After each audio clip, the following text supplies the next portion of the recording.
Good afternoon, everyone. Thank you for joining us today. This panel is called Equity in the Workplace, Disabled Lawyers Share Their Experiences. It is being presented by the American Bar Association, sponsored by the ABA's Section of Civil Rights and Social Justice, the ABA's Commission on Disability Rights, and also co-sponsored by the ABA Senior Lawyers Division. I also want to thank Evan Greenberg and Ali Kielsgaard at the ABA for their work in helping coordinate and put this panel together.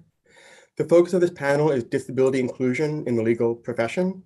An equitable workplace is one that provides each employee with access to the support, resources, treatment, and opportunities that they individually need to succeed. The panelists here will discuss how they self-identify, provide a brief overview of what equity means in the legal workplace, share their own experiences, and provide some best practices and advice. Now, the views and opinions discussed are those of the panelists and myself, and it's not our respective organizations. We will be taking questions throughout, and we'll have a Q&A session at the end. So please use the chat box and don't hesitate to say anything. As an initial note, people within the disability community have different preferences when referring to themselves and the disability community, including identity first language, like disabled people, person first language, like person with a disability, etc. We will defer to the individual panelists for their preferences, and they will use whatever language they are most comfortable with. With that being said, it's time to meet the panelists. I'll start. My name is Michael Sabella. I am counsel with Baker Hostetler in New York. I work in both the restructuring and bankruptcy group, handling all matters relating to bankruptcy practice and litigation, as well as the securities and governance litigation group, handling matters relating to director and officer liability defense. I also assist pro bono clients with LGBTQ+ impact litigation issues, amicus briefs, and assignment applications. I'm a member of the firm's LGBTQ+ affinity group, as well as the disability affinity group. I'm a former commissioner on the American Bar Association's Commission on Disability Rights, and I'm the current chair of the ABA Business Law Section Diversity and Inclusion Committee. To wrap, I'm hard of hearing and I'm gay, so hence the affinity groups, but allies are always welcome. For the next panelist, I'd like to introduce Lauren Clements. Lauren. Thanks, Michael. My name is Lauren Clements. I am an associate with Littler Mendelson out of the Minneapolis office, and I do labor and employment law work, primarily practicing in non-competes, but also doing your run-of-the-mill, your discrimination, harassment, retaliation, et cetera. And I am also one of the founders and co-chairs of Littler's Individuals with Disabilities Affinity Group, as well as one of the members of our newly established Minnesota Disability Bar Association, and on the leadership committee for that as well. Thank you, Lauren. Spencer Hill. Thank you. My name is Spencer Hill. I am a litigation and trial attorney in Philadelphia. My practice focuses on environmental litigation primarily, but I have experience in securities, white collar, antitrust, and a range of other civil litigation. Outside of practicing law, I'm a mentor to students and young professionals in the Philadelphia area. I sit on the board at Mathematics, Civics, and Sciences Charter School, and go Phillies. Thank you, Spencer. And last but not least, Ann Motl. Thank you. I'm Ann Motl. I'm a litigation associate in the Greenberg Traurig office in Minneapolis. I represent medical device manufacturers and product liability lawsuits.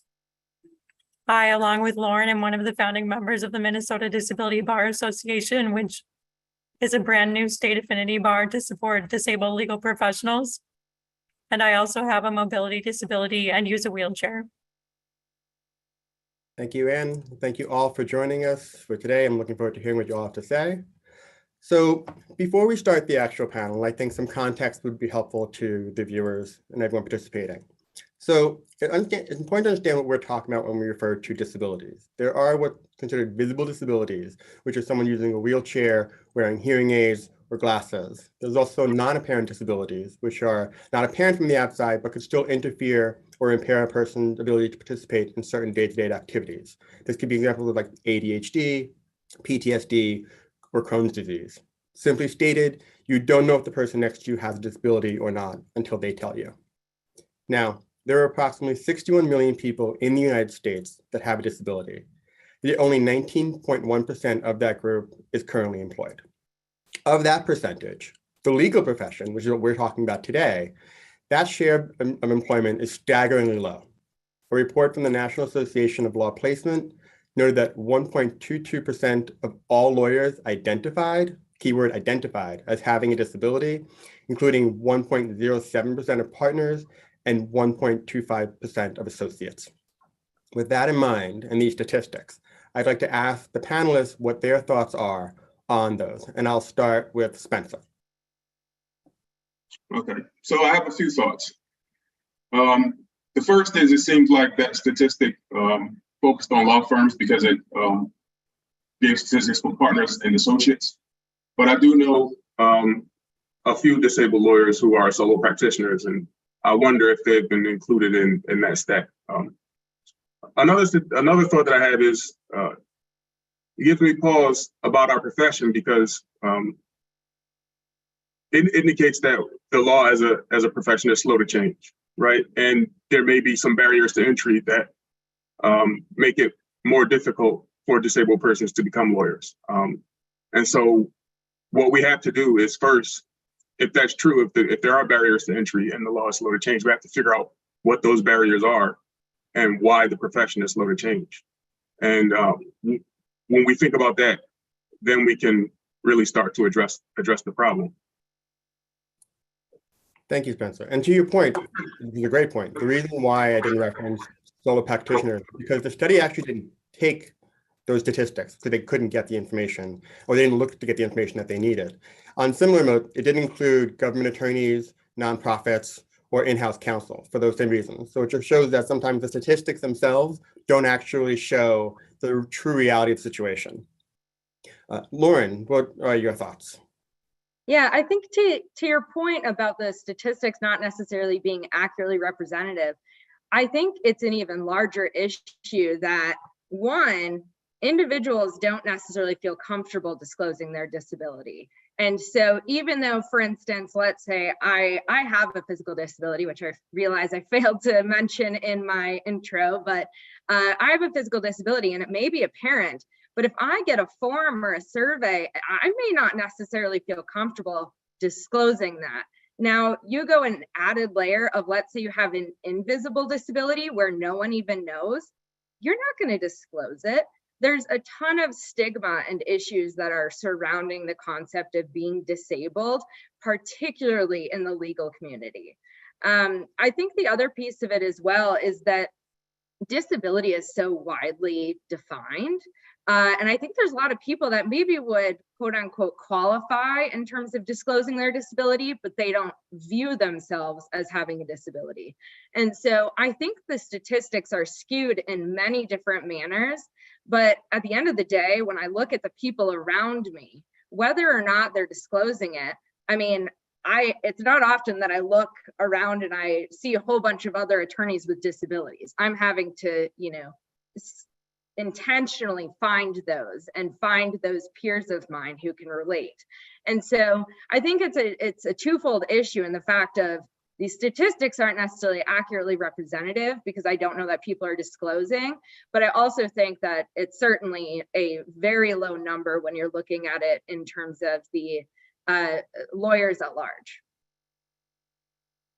I think you've made a fantastic point. Self-identification is a huge issue when it comes to disability disclosure and these statistics. And what do you think about self-identification as an issue and how that impacts these statistics as well?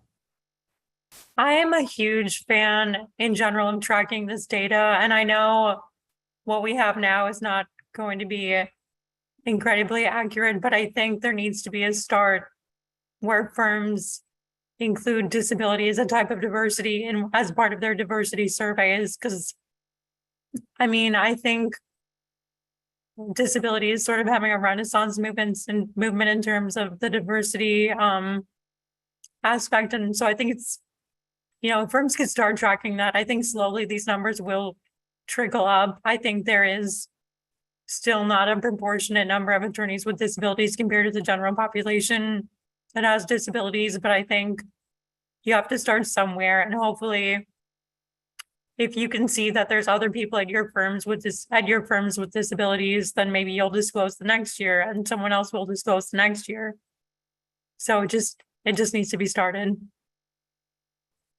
Michael, if you won't mind me jumping in here, just Never. Go I'm for one it. of those panelists. No, I just want to comment that Ann and I actually were having this conversation just the other day with our leadership committee of the Minnesota Disability Bar Association, and how we can get firms to start tracking this information, the legal community in general. And I think, you know, people get caught up of, well, people aren't going to self-identify. And I think we have another issue. I'm an employment lawyer. I am very well aware of some of the issues that come with self-identifying as someone with a disability, in terms of whether that means we now have knowledge and awareness of your disability and we owe you accommodations or need to engage in an interactive process. But at the end of the day, I think we need to learn to separate those two issues. And it's, to Ann's point, of just we just need to get started. We need to track this information. It may not be fully accurate, but it's just the idea of getting started, and then it'll help kind of find out more from there, how we can improve the legal field for individuals with disabilities. Yeah, I completely agree. And I think one of the things that goes with it is just, I'd like to hear everyone's own experiences when it comes to self-identification and disclosing your disability, or anything for that matter. I mean, I'll use myself as an example first. So as I noted earlier, I'm hard of hearing and I'm gay. And one of the things that I have done in the workplace prior to joining my current firm is I wasn't always out. And the hearing aid part was easy because people can see my hearing aids for the most part, and I wear glasses, so those are sort of obvious-ish. But I wasn't out about being gay until I joined my current firm, because I wanted to be a place where I could bring my authentic self, quote, so to speak, to the workplace. And when I joined the firm, my first interview, I was talking with the people who interviewed me, and they said, why do you want to work here? And I said, well, I talked about the work, and I said, talk about diversity, and I'm hard of hearing and I'm gay, because I wanted to make sure I was somewhere that I would be accepted for who I was, and that I wasn't a situation that I'd be joining a firm or an organization where once I joined and I came out, there could be an issue. I've been here for over 6 years, clearly there's no issue. But I'm curious to see what everyone's own experiences has been with that. And would you mind? Yeah, definitely. So I also have a physical disability that you can see when I meet people in person. So I was, fortunate and unlucky, I guess you could say, to not have to worry about whether to disclose or not. But that actually has changed a little bit, with remote work, because now I've met coworkers for the first time over Zoom, and they don't necessarily know that I use a wheelchair. So I've, started to have those thoughts about, do I disclose? Do I not? Like, sometimes people say, things that might be a little bit offensive, where they just don't know, especially, yeah. So I've kind of had to think about whether to go for that. I think, like, once I get to know people more, like, honestly, if we connect on LinkedIn or something, they can see that I do a lot of work in this area, and it's really important to me. So at that point, they might have seen that then, but it's, something that I've recently started thinking about. Spencer? Yeah, so for me, I have a invisible disability. I'm blind legally, so I'm not completely blind. And if you meet me on the street during the daytime, and you just see me walking down the street, you may not notice that I'm blind unless you watch me closely, because I have to walk a little bit slowly and feel for things sometimes and like that. As far as disclosure to employers, I always chose to disclose up front. And for me, it wasn't really a difficult choice, because I wanted to be upfront and let the employers know what I needed to be successful. And so I would disclose. And I really didn't think too much about, any unintended consequences, like, maybe behind the scenes they wouldn't give me the job, because I always thought that my qualifications would speak for themselves. And so far, I've been lucky that way. Now, I will say that there is a disability that you mentioned in your one of the earlier questions, which is PTSD. And I do have PTSD as a result of being a victim of gun violence from 3 years ago. I never disclosed that in an interview. Oftentimes, I don't even think about it. So that's one of those things that I do not disclose, but it's unintentional, and I don't think it has any bearing on my ability to work. It's not something that I would receive accommodation for, or even request an accommodation for. But it is technically a disability, so I just thought I would mention that. But as far as my decision to disclose, especially during the interview process, if an employer is thinking about making me an offer to hire me to be an attorney in a firm or whatever the job is, then I always choose to disclose up front. Thank you, Spencer. Lauren? Thanks, Michael. Yeah, so the concept of covering is fairly new to me. I actually spoke on a panel recently about it, which really made me think more about it because, again, I have my primary disability is physical. So when I walk in a room, you see it. So I never really thought I could cover it. And then once I started thinking more about the concept, I realized that the way that I cover is I just don't talk about it. I don't necessarily need any formal accommodations, but are there things I could maybe mention that would make my life a little bit easier? Sure. But I would rather downplay it or just deal with it on my own in the privacy of my own life, because I shouldn't even say afraid is the issue, but if I do bring it up, how are they going to take it? Are they going to be confused? Is it just going to complicate things more than necessary? So I think I sometimes have that, concern about being more forthright about my needs or what might make my life a little bit easier, because it's much easier to just, go with the flow. I think attorneys talk a lot about faking it till you make it. And I kind of apply that when it comes to my disability. Like, we'll just fake it, deal with whatever I need to do, outside of my workspace. But, I think something that's interesting is I also deal with anxiety. And so I'm diagnosed with anxiety. I take something for it. That's not something that I've really disclosed to anyone that I work with until recently. And those conversations have been so powerful because I'm realizing how many other people around me are in the same situation. And, owning what I'm dealing with and being willing to share that with others is really just kind of triggering this phenomenon where more of us are sharing, more of us are feeling more comfortable about being ourselves.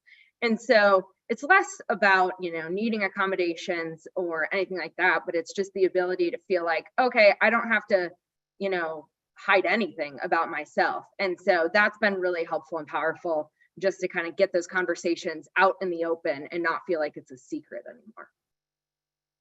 Yeah, I know from talking with other associates, partners, counsel at different functions at firm and externally, that sometimes just being who you are and your authentic self and talking about your disability does a great deal to getting other people to feel comfortable that they can disclose their own disabilities, be it if they're physical disabilities, neurodivergent, or anything else, because it's actually being discussed and it's being addressed versus, as you noted, covering of what you are going through and what your lived experience is as a result.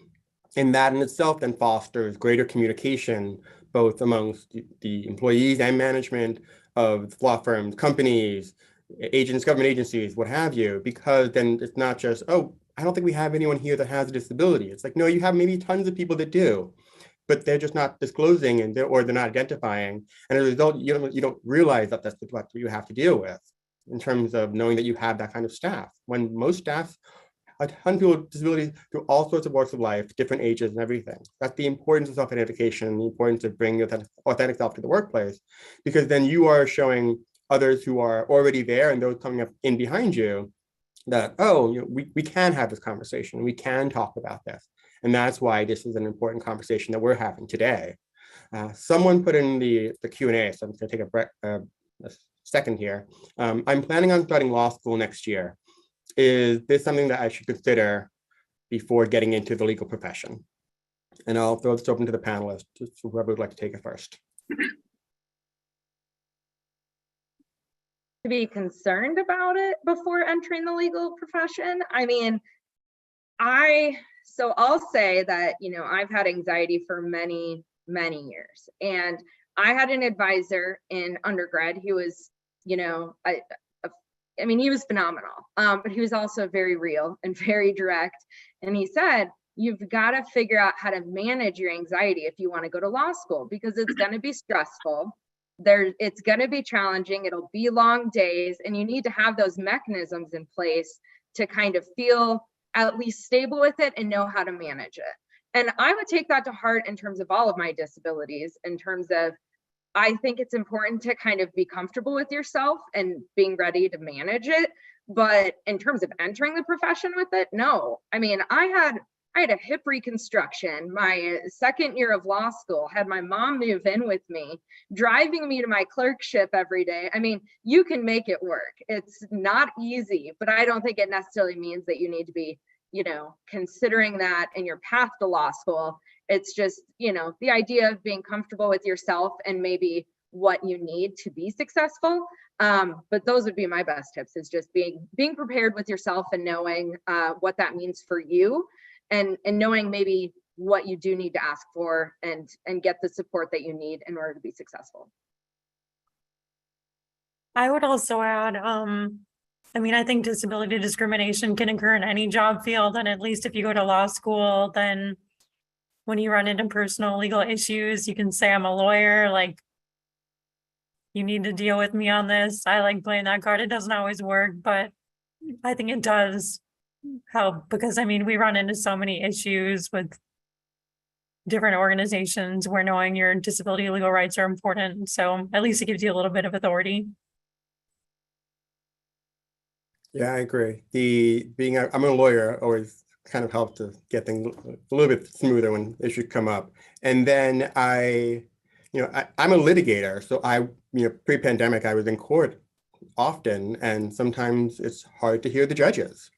And so when I went to law school, I didn't know I wanted to be a litigator, and it just worked out this way. And I've been doing this for I'm not going to say how long, but quite some time. But I've had to be in court where I've asked the judge to repeat himself or herself or their self because I couldn't hear what was said. And judges never really like repeating themselves in the first place. But you have to become your best advocate in those moments, because if you are a lawyer, you have a duty to your client to be a zealous advocate, either in litigation or transactional. And that's, you sort of have to just come and put that aside and say, this is what I need to make sure I'm doing my job as effectively as possible. And that's the goal, just to do your job as effectively as possible, regardless.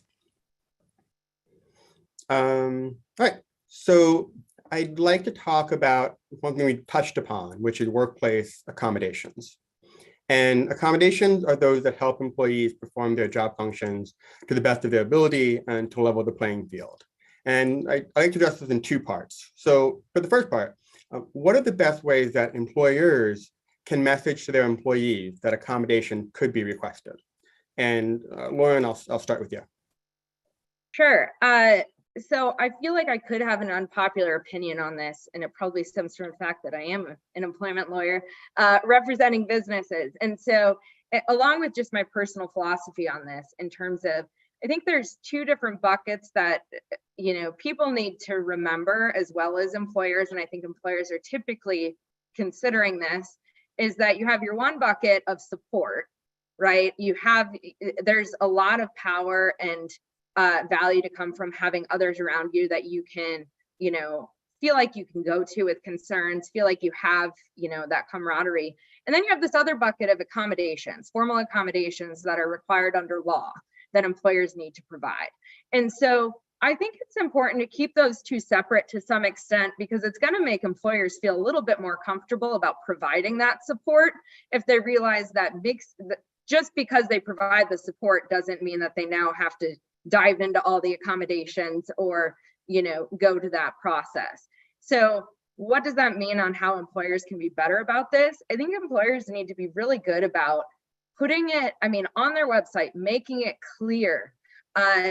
I even kind of joked when I started at Littler that I was like, I just go to the people in my office and say, hey, could I get a standing desk? And they did it. I don't think I followed the quote unquote perfect, accommodation request protocol, because I didn't know what it was. And so I'm very privileged in the fact that I'm comfortable just having those conversations, and I'm a pretty open, direct person that I'm happy to just go to, you know, a shareholder in my office or whoever and say, hey, I need X. But I think that's where employers could do a better job in some ways of making those resources very clear and available. Something else that I think could be helpful, let's say you're looking at like a national law firm. So maybe you have a national policy, or, you know, you have your HR department, but I think it's important to arm your people within your own offices to be prepared for those conversations. So that way, let's say I'm seeing someone face to face and would rather have that conversation as opposed to, you know, going through some random person that I have to email who doesn't really know me. So I think that's what it is. I think it's really just arming more people with being more comfortable about these conversations, while also making sure that, you know, those resources are very directly available when it comes to requesting accommodations. And then Spencer, Ann? Yeah, so I would agree with Lauren on the policy part. I think employers can make it easier for the employee with the disability, and quite frankly, make it easier on themselves to have a written policy. And, you know, generally they do, because oftentimes it's required. But the second part is a little bit harder because I think there has to be a culture within a firm or a workplace where a person with a disability feels included and feels comfortable enough to go and say, hey, this is what I need, right? And if you don't feel that, and you only have to rely on the policy and you go to the formal steps, you may be more reluctant to do it. So I think employers should focus on building an inclusive culture where a person with a disability would be just sort of what Lauren said, you know, just kind of, I don't have to go through the formal channels. I can just go to the partner or the shareholder and say, hey, I need X. Or I can go to IT and say, hey, I need a bigger monitor, and, you know, can you get that for me by X date? Because if you have the inclusive culture, I think all the other things kind of fall into place. Thank you. Ann? Yeah, I would say, I think the culture is a big part of what employers can do to make employees feel comfortable asking for accommodations. There's just ways they can signal that they actually will take these requests seriously and are thinking about them. Like, do they track disability as a type of diversity? In their diversity statement, is disability mentioned? Has the firm signed the ABA pledge for disability diversity? On their social media, can you see if they've celebrated Disability Pride Month in July, or October now, National Disability Employment Awareness Month? Can you see if they've done any events related to disabilities? Have you been able to identify any employees with disabilities at their firms? Just public ways that they can show that they are taking disability seriously as a type of diversity. I think these are all fantastic ways for employers to communicate to employees that they can ask for accommodations. And so then I think the natural next progression of this question is, what are the best ways for employees to initiate these conversations then about accommodations with their employers? If they know they may need an accommodation, they want to request one. And if you want to talk about your own personal experiences, please do. If you just want to talk in general, also fine. Spencer? Yeah, well, the first thing the employee has to do is disclose. I mean, if the employer doesn't know that you need an accommodation, then they can't give it to you. So you would have to tell someone, hey, I need this accommodation for this reason in order to be successful. And then beyond that, I'll speak from personal experience as well. I've only been disabled for the past 10 years. I didn't grow up with a disability. I began to lose my vision when I was, 28 years old. I was a fully functioning adult, and then I started to lose my vision. And so for me, I'm still learning how to live with a disability. So oftentimes I don't know what I need to be successful. I have to really, really sit down and think about it because it's new to me. And so I would say that's one of the things that the employee has to do, really sit down and figure out what it is that you actually need in order to be successful. And then once you figure that out, then you can go to the employer and say, hey, this is what I think I need. And you can both figure out how to get it. Thank you. Lauren?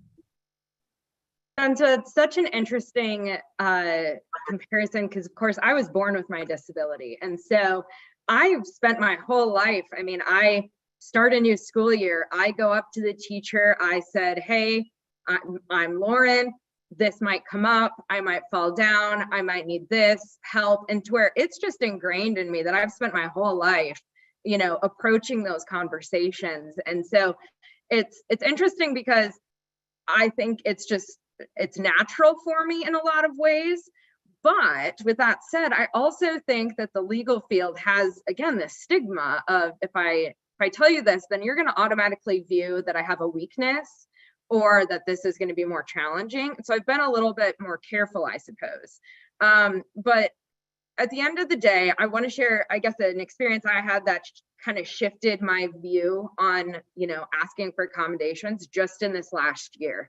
And it's really what started off Littler's Individuals with Disabilities Affinity Group. And that's that I was headed to a summary judgment hearing at a courthouse, and there were no accessible spots available. None that were available for like actual marked, you know, accessible parking spaces, but there also wasn't anything close enough that I would have been able to walk that distance. And so I circled that courthouse for probably 30 minutes. I tried contacting the courthouse, was transferred person to person. I was denied access to the staff parking that would have been accessible for me.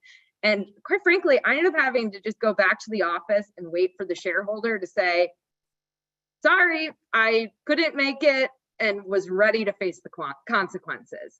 And because in my experience, I assumed this was on me. I failed to appear for this hearing with the shareholder. They're going to be upset. They're going to tell me I should have, you know, provided myself more time or should have called ahead or done something else.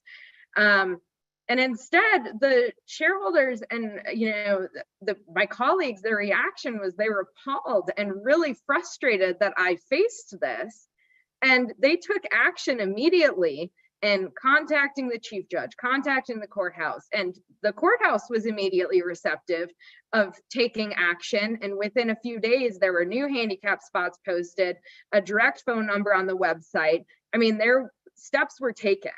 And that was shocking to me because I think because of my own experiences throughout my life, I think I assume people are going to view it as a weakness or tell me I should have done something different. And instead, I'm realizing they want to help. I've already proven myself. I have the law degree. I have the job. They already know I can do it and do well. So it's more so about me now feeling more comfortable about asking for those accommodations and being more open about what I need. And to where I view it as more of like a personal issue of like, I like to think most law firms, most employers are not actually looking to discriminate against you. They're not actually looking to make it a huge problem. Of course, there's those stories out there, but at the end of the day, I think for the most part, people want to do what's right and they want to help you succeed in your work. And so I think it's just about being more open and honest with these people, with your shareholders, with people in your office. And it doesn't have to be this big formal thing. Sometimes it's just a casual conversation that you're just trying to explain something. And that helps build that rapport and that comfort level of, you know, getting into more of those accommodations that can be helpful in your work. I mean, I had, I think it's a great point, especially being your own advocate in that regard. I had a hearing during the pandemic on August, and the judge wanted to have the hearing over the phone. But the problem with over the phone is there's no caption normally because it's over the phone. I can't see someone's face because I can't read their lips. So I had to reach out to Chambers and say, you know, is there a way I can get closed captioning, transcript, cards, someone who will be able to provide me with access so I can make sure I'm fully participating? And the response was, we don't know. We'll have to get back to you. And so the next day, the judge's clerk called me, put me in touch with the court stenographer, and we had to coordinate to figure out a way so that I could get access to the stenographer's feed in real time during oral arguments, and to make sure that I was able to fully follow what was happening and not miss anything that the judge asked me or my opposing counsel said, or my colleague said. And that whole conversation was interesting because I said, it's been months now through the pandemic. Are there any other ways? How have you done this in the past? And the response is, we really haven't had to. And it sort of comes to mind that, as you noted, Lauren, people aren't looking to discriminate. They want to help if possible. And I had to raise it as an issue and concern. And they said that this is a really good point. We have to now look into it. The hearing went well.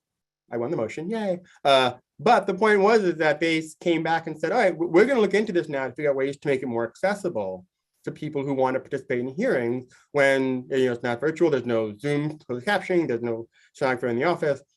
And that's something that I had to advocate for and ask for and see what happens as a result. And what has been your experience as well? Yeah, I mean, I think those comments are a really great point because there's a difference for attorneys, especially litigators, between courtroom accommodations and your employer accommodations. And I think, it's very hodgepodge about what court accommodations are available and how to ask for those. So I'll just focus on my employer accommodations. So I'm at my third firm since law school now. So I feel like I've really gotten a lot of practice at asking for accommodations, which has been helpful. When you start, it's sort of hard to know like what you're going to be doing during a job and what sort of accommodations you might need. So I like to go do an on-site visit before I start to see what the space layout is, where my office will be, what the kitchen and bathroom are like, what the doors are like. And then typically I think what's worked best for me is contacting or asking the recruiter for the HR contact, figuring out what their accommodation policy is. And bigger firms, they have written policies and forms to fill out.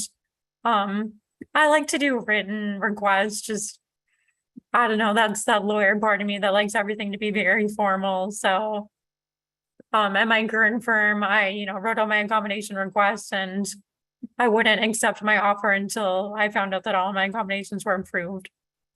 And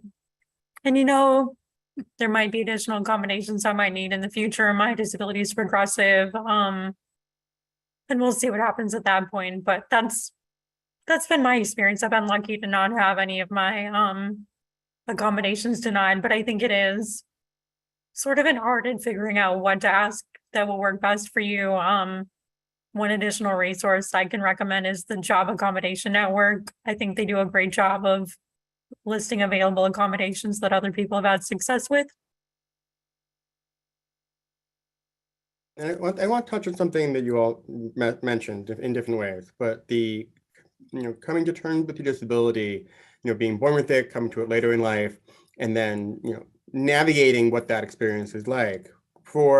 I have found when it comes to sometimes individuals who are older who come to disabilities later in life, like the acknowledgement discussions of their disabilities can be almost like coming out process in and of itself for them, because they need to accept that, yes, they have a disability, but now like this is the world that they're living in. So now I have experience with like elderly relatives who at some point are losing their hearing, and then they're given a hearing aid and absolutely refuse to ever wear it. And it's just a conversation that has to happen over and over. It's like, oh, this is not a bad thing. Disability isn't a bad thing. And the connotations of it in society may be that it is, but it's wrong. And I think these conversations are important to highlight just how wrong that is and how it's just an everyday fact of life for people in terms of that.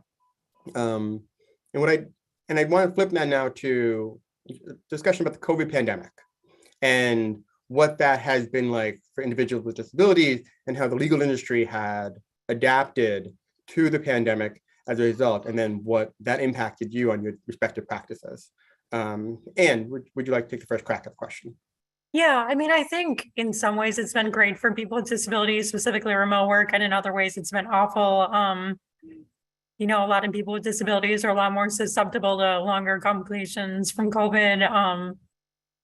Firms, some had great COVID policies, some didn't. So that was not great for people with disabilities, but I think the one bright spot, I mean, for me personally, has been remote work. Has just been able to really like propel my career. I had no idea how much remote work would benefit me. Just being able to interact with people. without having to have like awkward moments related to my physical limitations or struggling to use the kitchen or the bathroom at work. Being able to have everything in my own accessible apartment has been great. I don't have to worry about getting fatigued from commuting or snow and ice issues in Minnesota. It's been really helpful.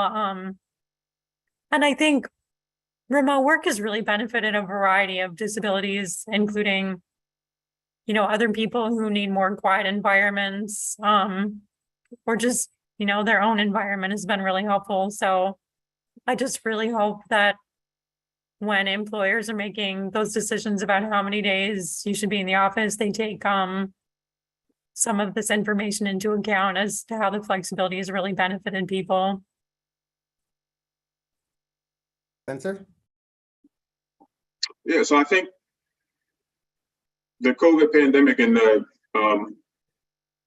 it forcing us to work remotely in many ways was an accommodation, right?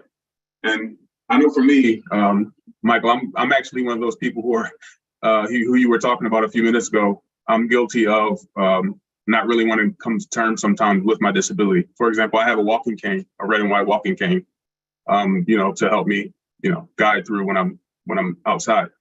I don't like to use it. I very rarely use it. And one of the most difficult parts of my day is traveling, right? Because I take public transportation, I can't drive anymore, or things like that. And I'm completely blind at night, so I can't see anything at night. I pick up no light.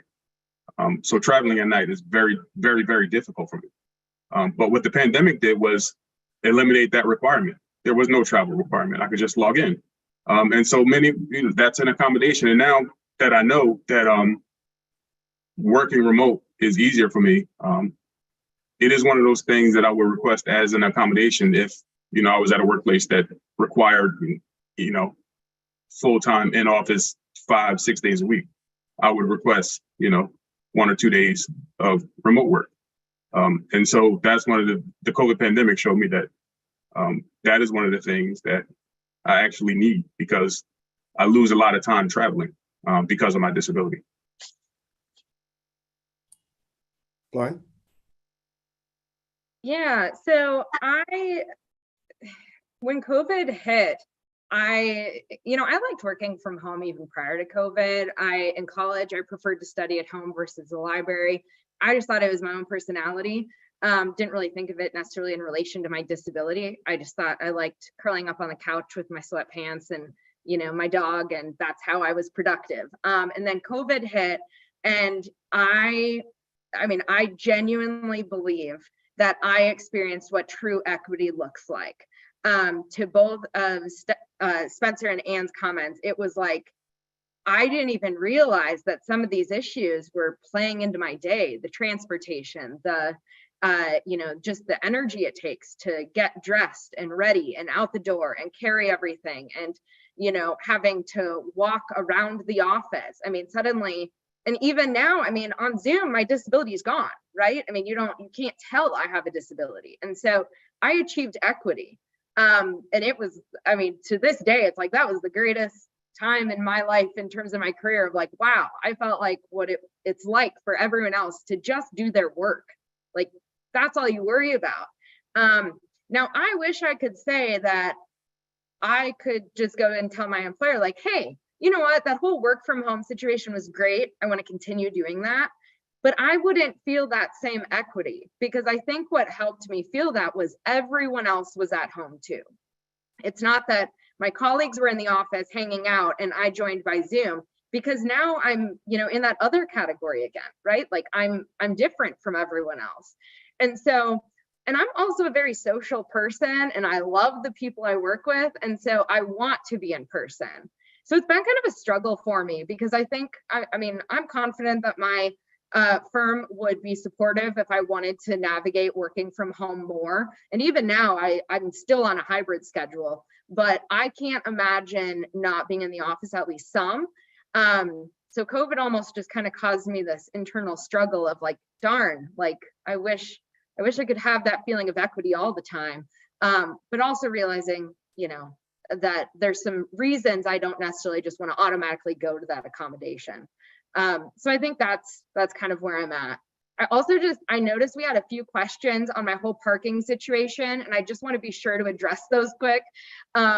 Just because I think it's important that, one, yes, we have laws in Minnesota that make sure that there are accessible spaces. Unfortunately, it's various issues. There was construction. This was actually not the first time this has happened to me. Anne made a comment earlier about snow and ice. We have plenty of it in Minnesota.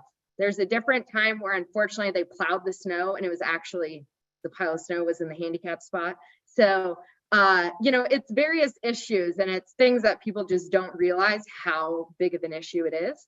And then I had been practicing for 4 years. Had not been at this with Littler for that long, so didn't know these shareholders or partners for that long. But I did have a little bit of an established rapport that I think they knew I wasn't just bailing or anything like that. It was something that I truly couldn't help. So just want to make sure to get those addressed. Thanks, Lauren. I wasn't going to ask, but that's for Lauren to answer. But I think all of you touched upon some very interesting comments about the impact of the pandemic on your work lives, personal lives, and everything aside. Like for myself, like to Spencer's point, like, and traveling is an issue for him. For me, being in a conference room is with 20 people, 30 people, more, or even fewer, I would always have to make sure I was sitting in the right seat. And what that means is that I was able to be positioned so I could see everyone's faces, so I can be sure to read their lips during meetings and conversations. Yet when the pandemic started and we moved to virtual meetings such as this, like now I can have closed captioning on the screen and I can see everyone equally. And that made it so much easier for me to participate in meetings and conversations than before. And instead of being in a room where sometimes if there's multiple tables behind me, you have to turn around and keep craning my head, live each way from Sunday. And someone noted in the chat, also the acoustics in the room can be incredibly important as well for these things. So what I found was it easier for me to be involved in some conversation that maybe I would have been involved in while in the office, but not to the extent because it maybe would be harder for me to catch what was being said, or someone spoke something low, and then I didn't want to be the one to say, could you repeat that? Because I felt uncomfortable about it. But with Zoom networking and Google Meet and Team and everything like that, it just made it easier for me to have conversation and participate in programming like this. Additionally, if you have a mobility disability, then going to court or to conferences or networking events.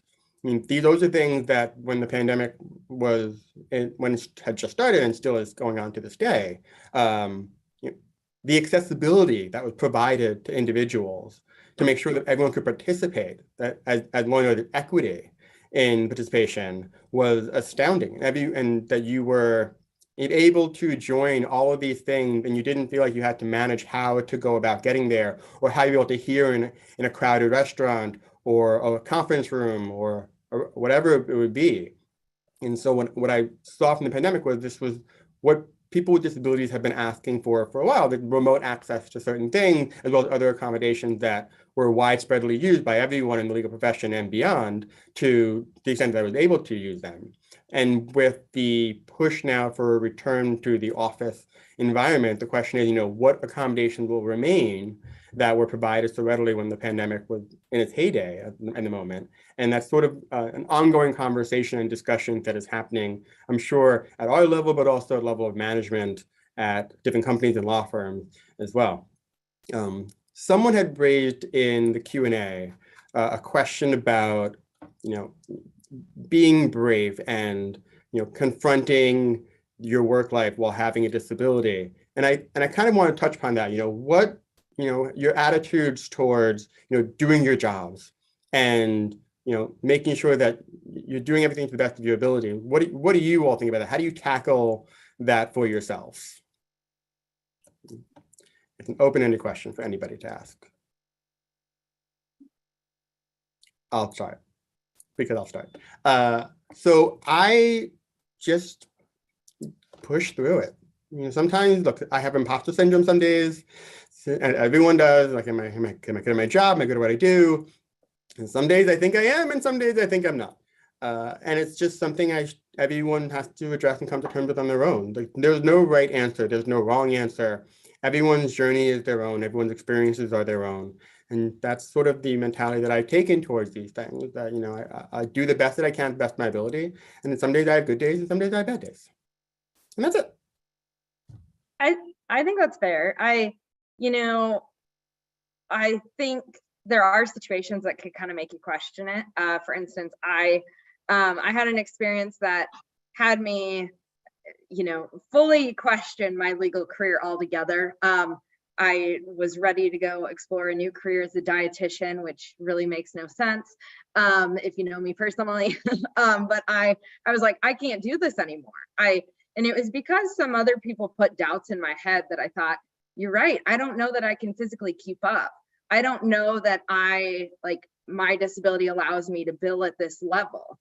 And to where I really had to go through this whole analysis and just reflection period of like separating, you know, people's comments, what they really meant. Did they mean it in a, you know, bad way? Did they, you know, was I taking it too personally?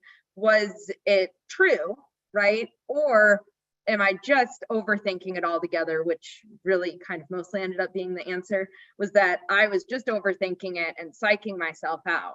I love my job. I truly love the work that I do. I love the people I work with, my clients, the substance of the law. Now, that's not to say it is not challenging. I mean, I have my days where I am putting in those hours and they are long days. But I think what's helpful to know is I'm chatting with my colleagues, it's long days for everyone. I mean, we're all feeling it and we all have good days and bad days. And so I think it goes back to Michael's point of like, you just kind of have to, you know, focus on yourself and kind of remind yourself like, it's okay to have bad days. That's perfectly fine. But you do push through. But it's also recognizing that you could maybe open up with your colleagues, whether that's just, you know, your peers, other associates, opening up, chatting to make yourself kind of make that known with others, or chatting with your shareholders. I mean, there's other options, whether it's intermittent leave or, you know, certain paid time off, reducing your hours. I mean, there's other options to really push forward and do really well in your work. But, you know, I think it's a balance. It's, again, an art to try to kind of figure out and work through all of that, but it certainly can be done. Yeah, I think the legal industry is moving toward allowing attorneys with disabilities or not to work on a reduced hours schedule. You know, some of the 1900, like 2000, there's many people doing 2000 plus hours. It's just really hard to live your life and bill that many hours. And I think not that many people want to do that anymore. So I think firms are more open to the idea of setting a lower hours goal, which could be an accommodation request, or it might just be a firm policy for everyone, which would be great. No, I mean, I would just add that it's what you all said. It's a grind. I mean, and that's really just it. Like, there's good days, there's bad days. At the end of the day, this profession that we've chosen is intellectual jujitsu, right? And sometimes you're gonna feel like you're on the bottom, and that's just what it is. You grind through it, and the good thing is that once you shut down, you've made it through that day, and you can look forward to a better one tomorrow if it wasn't a good day. I like that. That's nice. I wish we could end there, but we have another 6 minutes to go.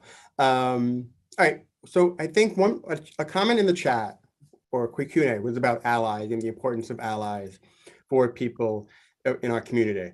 And I think that kind of dovetailed nicely with my next question, which is how important is mentorship and sponsorship for law students and attorneys that are new to the profession, and also attorneys that are new to having a disability or self-identifying as having a disability? Spencer, I know that you had mentioned mentoring in your intro, so I'd like to kick it to you first for this question. It's absolutely critical, right? I think success is shared. I don't think anyone has become successful on their own. And especially me, I know, speaking from experience, when I went through law school, I didn't have law school mentors, 3L students who were mentors when I first got there. I had to figure out that I needed those and seek those people out to help me out. And then in the legal profession, I learned really quickly that you need an ally, you need a friend, preferably somebody who's older and who's been through the wars, that can advise you and kind of steer you in the right direction. And those people do exist. And for me, I do it for law students and people who are just graduated law school or studying for the bar or whatever it is, because I remember being there and it wasn't that long ago where, you're kind of in a place of uncertainty, whether, you just started law school and you got that doubt in your head, you're a 1L and you don't know if you can do it. I'm the guy that's going to tell you can do it.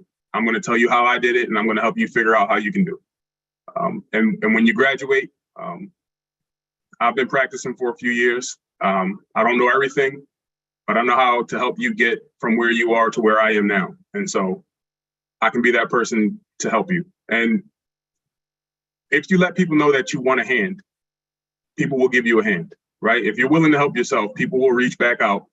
And it's been my experience that attorneys, especially older attorneys, because, they like to help, it's primarily one of the reasons we all got into the profession was to help others. And so it's been my experience that people have no problem reaching back and helping out. You just have to let people know that you want to help. Yeah, I totally agree. I think one of the things that's critical to self-identification and talking about it is, being a mentor for those who are coming in behind you, but also being someone that is letting other people know that I may need help. I may need to discuss things, or just someone to talk to about my own personal experiences that will understand where I am coming from and the issues that I'm experiencing. And just having that person to be someone to bounce ideas off of and just listen to you can be wonderful for something. Lauren, what do you think? Yeah, I think, again, maybe an unpopular opinion, but having a disability really doesn't make you that special. The legal field is hard for everyone, and everyone wants mentors. Everyone needs guidance. Everyone has something come up in their life that disrupts their work. And so I think it's important to realize too that we all need mentors for something in different ways. We are mentors, people are mentoring us. And I think when it comes to that allyship for attorneys with disabilities, I do kind of think it's a little bit on the person with the disability to kind of get that conversation started, open that door. My entire mentality is I'm here to start the conversation. I do not have to carry the entire conversation. I do not have to end it, but I need to start it. And I have noticed that, I have mentors that are focused really on my career, right? Like the specifics of my practice area. And I have mentors who are there to help balance the whole work-life mix and how you do all that. I also have mentors that I go to or allies in regards to my disability, and they don't have a disability at all. But they're just people that I can personally connect to and find, I really trust you. And so I think it's important to realize that, it's just at the end of the day, being friendly and open with one another and finding the people that you really mesh with. And that's a two-way street. And so being a good ally to attorneys with disabilities is just opening up that conversation. So that way the attorney with a disability realizes I could go to you. You're someone that would be safe to open up about these issues on. I'm a huge proponent of allyship. I personally could not be in my career without allies for many different reasons. I also think that it's, I'm at a work conference. An ally is having someone who will carry my drink or my plate to the table, right? It's something as simple as that. But it doesn't have to be this big formal thing. It's just finding people that you really mesh with. And so I think it's important for people that are looking to be allies to individuals with disabilities is it doesn't have to be about the disability right off the bat, but just kind of be there, show that you're open and willing to have those conversations. We have a minute left. Anne, the floor is yours to take it home. Wow. Well, I was just going to say, mentors and sponsors have been critical for me. None of the people that have helped me have had disabilities as far as I know.